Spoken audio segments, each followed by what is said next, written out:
இந்திய கிரிக்கெட் ரசிகர்களின் இதய நாயகனான சச்சின் டெண்டுல்கர் தான் விளையாடிய காலகட்டத்தில் தன் மீது தொடுக்கப்பட்ட விமர்சன கணைகளுக்கு பேட்டால் மட்டுமே பதில் சொன்னவர். அமைதியின் வடிவமாய் சர்ச்சைகளுக்கு அப்பாற்பட்டு வளர்ந்து வரும் வீரர்களுக்கு முன்மாதிரியாகவும் திகழ்ந்தவர். வெள்ளைக்காரர்களின் விளையாட்டான கிரிக்கெட்டில் படைக்கப்பட்டுள்ள தனிநபர் சாதனைகளில் பெரும்பாலானவை இன்று இந்தியரான சச்சினுக்கு சொந்தமானவை. இன்று படைக்கப்படும் சாதனைகள் நாளை மற்றொருவரால் முறியெடுக்கப்படக்கூடியது என்றாலும் சச்சினின் சாதனைகளில் பெரும்பாலானவை எந்த காலத்திலும் யாராலும் உடைக்க முடியாததாகவே இருக்கும் என்பதுதான் நிதர்சனமான உண்மை. சேவாக், யுவராஜ் சிங், தோனி போன்ற வீரர்கள் இந்திய கிரிக்கெட்டில் நுழைவதற்கு முன்பு ஒருநாள் கிரிக்கெட் போட்டியில் சச்சின் அவுட் ஆகிவிட்டால் இனி இந்தியா ஜெயிக்காது என்று கூறி பெரும்பாலான ரசிகர்கள் தொலைக்காட்சியை அணைத்துவிட்டு தங்களது வேலைகளை பார்க்க போய்விடுவது வழக்கமாக இருந்தது. இதனால் 1990களில் சச்சினை வீழ்த்திவிட்டால் இந்தியாவை வென்றுவிடலாம் என எதிரணிகளும் நினைத்தன. அது ஓரளவுக்கு உண்மையாகவும் இருந்தது. நீண்ட காலங்கள் இந்திய கிரிக்கெட்டின் முடிசூடா மன்னனாக திகழ்ந்த சச்சின் தனது சிறப்பான ஆட்டத்தால் தனக்கு மட்டுமன்றி உலக கிரிக்கெட் ரசிகர்களுக்கும் என்றுமே மறக்க முடியாத எண்ணற்ற பசுமையான பல நினைவுகளை தந்திருக்கிறார்.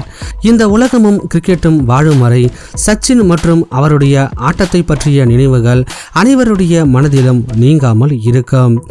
அந்த வகையில் கிரிக்கெட்டின் கடவுளான சச்சின் டெண்டுல்கர் தன்னுடைய 51வது பிறந்த நாளை கடந்த 2 தினங்களுக்கு முன்பு கொண்டாடிய வேளையில் அவரது பிறந்த நாள் அன்று இந்திய அணிக்கு வெற்றி கோப்பையை தேடிக் கொடுத்த அந்த மறக்க முடியாத ஆட்டத்தின் சுவாரஸ்யமான தகவல்களின் தொகுப்பினை இந்த வீடியோவில் நாம் காணலாம்.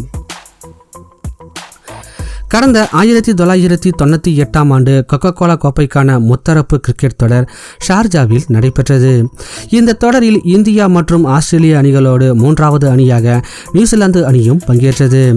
இந்த தொடரில் முதல் அணியாக ஆஸ்திரேலிய அணி இறுதிப் போட்டிக்கு தகுதி பெற இந்திய அணியோ நியூசிலாந்தை விட சிறப்பான ரன் ரேட்டை பெற்றால் மட்டுமே இறுதிப் போட்டிக்கு முன்னேற முடியும் என்கிற சூழ்நிலையில் ஆஸ்திரேலியாவுடன் அந்த தொடரில் கடைசி லீக் போட்டியில் மோதியது. ஏப்ரல் 22ஆம் தேதி நடைபெற்ற அந்த ஆட்டத்தில் மைக்கேல் பெவனின் சதத்தின் உதவியால் இந்தியாவுக்கு 285 ரன்களை இலக்காக நிர்ணயித்தது ஆஸ்திரேலிய அணி.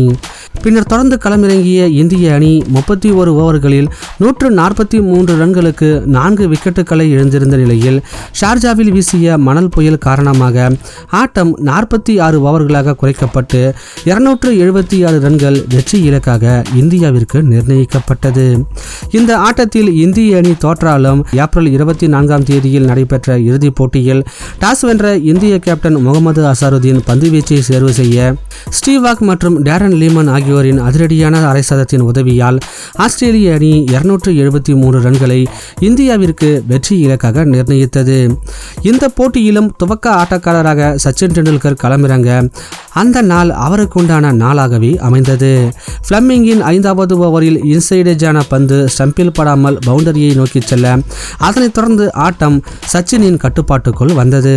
ஆஸ்திரேலிய பந்து வீச்சர்களின் பந்து வீச்சை நாலாபுரமும் சிதறடித்தார். Damien Fleming, Shane Warne, Michael Kasprowicz போன்றோரின் பந்து வீச்சை சச்சின் சிக்ஸருக்கு பறக்கவிட்டதை இன்றளவும் யாராலும் மறக்க முடியாது. இந்த அதிரடிகளுக்கு மத்தியில் டாம் மூடியின் பந்து வீச்சில் பிளிக் ஷாட்டின் மூலம் ஒரு ரன்னை ஓடி எடுத்தவர் சர்வதேச ஒருநாள் கிரிக்கெட் அரங்கில் தன்னுடைய 15வது சதத்தினை அதிரடியாக பூர்த்தி செய்தார். கேப்டன் அசாருதீனுடன் கைகோர்த்து 120 ரன்கள் எனும் பார்ட்னர்ஷிப்பை அமைத்து டாம் மூடி மற்றும் மைக்கேல் காஸ்பரோவிச்சின் பந்துகளில் பிரம்மாண்டமான சிக்ஸர்களை பறக்கவிட்டவர் 131 பந்துகளில் 12 பவுண்டரி மற்றும் 3 சிக்ஸர்களின் வாயிலாக 134 ரன்களை எடுத்திருந்த பொழுது 3வது விக்கெட்டாக வெளியேறியிருப்பார்.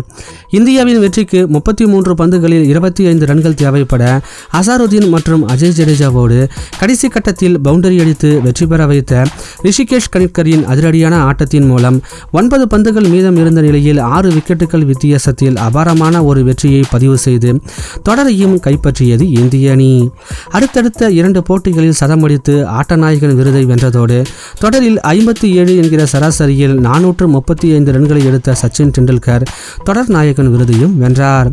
அன்று ஷார்ஜாவில் வீசிய அந்த பாலைவன புயலோ சச்சின் டெண்டுல்கரின் அந்த அதிரடியின் மூலம் காணாமல் போனது. இறுதிப் போட்டி அன்றுதான் சச்சினுக்கு பிறந்த நாள்.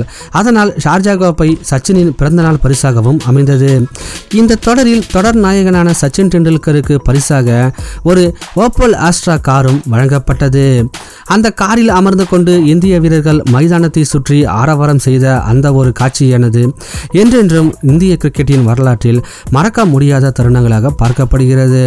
அதைவிட மற்றும் ஒரு சிறப்புமிக்க தருணமாக சச்சின் டெண்டுல்கரின் இந்த ஆட்டத்தை கௌரவிக்கும் பொருட்டு அந்த ஆட்டத்தின் 25வது ஆண்டை நினைவு கூறும் விதத்தோடு அவரது 50வது பிறந்த நாளான கடந்த ஆண்டு அவர் அதிரடி ஆட்டம் ஆடிய ஷார்ஜா கிரிக்கெட் மைதானத்தின் ஸ்டாண்டுக்கு சச்சின் டெண்டுல்கரின் பெயரை சூட்டி அவரை மேலும் பெருமைப்படுத்தியது அமீரக கிரிக்கெட் நிர்வாகம்.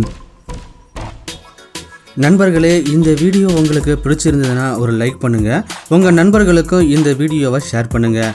உங்களுடைய கருத்துக்களை கமெண்ட் பண்ணிவிட்டு முடிஞ்சால் இந்த சேனலையும் சப்ஸ்கிரைப் பண்ணுங்கள். மீண்டும் உங்களை அடுத்த வீடியோவில் சந்திக்கிறோம். நன்றி.